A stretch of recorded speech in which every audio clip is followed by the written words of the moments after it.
Supreme court ಬಂದು ಅವರೆಲ್ಲ ವಾದ ಮಾಡಿದ್ರು.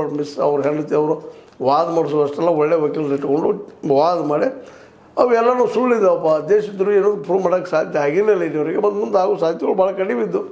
ಈ ಎಲ್ಲ ತಿಳ್ಕೊಂಡಂಥ ಸರ್ಕಾರ ಇದ್ದು ಅವ್ರನ್ನ ಬಿಡುಗಡೆ ಮಾಡಿ ಏನೋ ಒಂದು ಕಂಡೀಷನ್ ಹಾಕಿದಂಗೆ ಮಾಡಿ ಬಿಡುಗಡೆ ಮಾಡಿದೆ. ಇವತ್ತು ಬಿಡುಗಡೆ ಮಾಡಿದ್ದು ಸಮಾಧಾನ ಮತ್ತು ಸಂತೋಷ ತರುವಂಥ ವಿಷಯ. ಯಾಕಪ್ಪ ಅಂತಂದರೆ ಇನ್ನು ಮುಂದೆ ಎನ್ಕ್ವೈರಿ ಆಗಲಿ ಮಾಡಲಿ ಆ ಮಾತು ಬೇರೆ. ಈ ಒಬ್ಬ ಒಳ್ಳೆಯ ವ್ಯಕ್ತಿಗೆ, ಒಬ್ಬ ಹೋರಾಟಗಾರನಿಗೆ ಅದರಲ್ಲಿ ಪರಿಸರ ಉಳಿಸ್ಕೋಬೇಕು. ಲಡಾಖ್ ಸುತ್ತಮುತ್ತ ಗೊತ್ತದೆ, ಎರಡು ಕಡೆ ಒಂದು ಕಡೆ ಚೈನಾ ಮತ್ತು ಇನ್ನೊಂದು ಪಾಕಿಸ್ತಾನ ಇರೋದ್ರಿಂದ ಅಲ್ಲಿ ಅಪಾಯದ ಸಾಧ್ಯತೆಗಳು ಹೆಚ್ಚಿರ್ತಾವೆ. ಬಾರ್ಡ್ರನ್ನು ಇನ್ನಷ್ಟು ಗಟ್ಟಿ ಮಾಡ್ಕೋಬೇಕಾಗ್ಯದ. ಮತ್ತು ಒಂದು ರಾಜ್ಯದ ಸ್ಥಾನಮಾನ ಕೊಟ್ಟರೆ ಇನ್ನಷ್ಟು ನಮ್ಮಲ್ಲಿ ಉಳಿಯುವಂಥ ಸಾಧ್ಯತೆಗಳು ಹೆಚ್ಚಿರ್ತಾವೆ ಅನ್ನೋ ಕಾರಣಕ್ಕಾಗಿ ಅವರು ಹೋರಾಟ ಮಾಡ್ತಾರೆ. ಹೋರಾಟ ಮಾಡಿ ಅದು ಸ್ಥಳೀಯ ಜನರು ಅದಕ್ಕೆ ಬೆಂಬಲ ಸೂಚಿಸಿರ್ತಾರೆ. ಎಲ್ಲ ನೆಲೆಗಟ್ಟಿನಲ್ಲ ಈ ಒಂದೇನಪ್ಪ ಅಂತಂದ್ರೆ ಅವ್ರ ಹೋರಾಟದಲ್ಲಿ ಜನ ಅಲ್ಲಿದ್ದು ಅವ್ರಿಗೆ ಬೆಂಬಲ ಸೂಚಿಸ್ತದೆ, ಹೋರಾಟದಲ್ಲಿ ಕೈ ಜೋಡಿಸ್ತದೆ.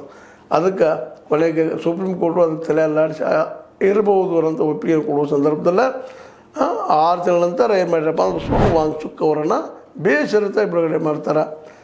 ಬಂಧನದ ಸಿಂಧುತ್ವದ ಬಗ್ಗೆ ಅನುಮಾನ ಉಂಟಾಗುವುದರ ಜೊತೆಗೆ ಸಂಬಂಧಿಸಿದ ಪ್ರಕರಣದಲ್ಲಿ ನಾಗರಿಕ ಹಕ್ಕುಗಳ ಸೀಮಿತ ಅನ್ವಯದ ಬಗ್ಗೆ ಪ್ರಶ್ನೆಗಳನ್ನು ಹುಟ್ಟುಹಾಕುತ್ತದೆ. ಲಡಾಖ್ಗೆ ರಾಜಸಾರ್ವ ನೀಡುವುದು, ಸ್ಥಳೀಯ ಜನರ ಹಕ್ಕುಗಳ ರಕ್ಷಣೆ ಮತ್ತು ಪ್ರದೇಶ ಸೂಕ್ಷ್ಮ ಪರಿಸರ ವ್ಯವಸ್ಥೆಗೆ ಸಾಂವಿಧಾನಿಕ ರಕ್ಷಣೆ ಒದಗಿಸುವಂತೆ ಆಗ್ರಹಿಸ್ತಾರೆ.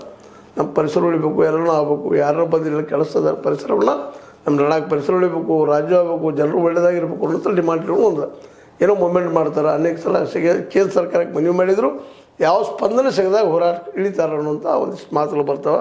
ಆಮೇಲೆ ಈ ನಮ್ಮ ಸೆಂಟ್ರಲ್ ಗೌರ್ಮೆಂಟ್ ಇದ್ದಿದ್ದು